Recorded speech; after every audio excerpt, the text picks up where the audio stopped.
पाकिस्तानियों, मैं चाहता हूं कि आप अपना मुकाम समझें।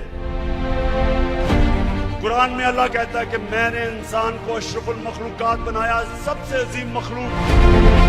फरिश्तों को कहा कि इस्लाम इंसान के सामने झुको। शैतान को उन्होंने जन्नत से निकाला एक वजह से, इबादत तो वो सबसे ज्यादा करता था अल्लाह की, क्योंकि उसमें तकब्बुर था, कहता मैं इंसान के सामने नहीं झुकता। और अल्लाह ने उसे कहा कि तुम्हें भी अंदाजा नहीं कि मैंने इसको क्या सलाहियतें दी हैं। और कुरान में फिर ये भी है, जब इंसान ऊपर जाता है तो फरिश्तों के उससे ऊपर चला जाता है, लेकिन जब वो गिरता है जानवरों से नीचे गिर जाता है।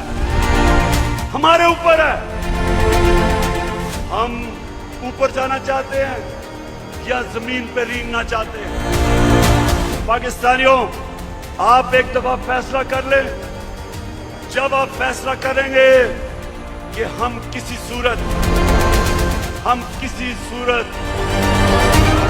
सिवाय अल्लाह के किसी के सामने नहीं झुकेंगे, आपकी परवाज ऊपर चली जाएगी। जिस दिन ला इलाहा इल्लल्लाह का मतलब आप समझ गए, आपकी जंजीरें टूट जाएंगी।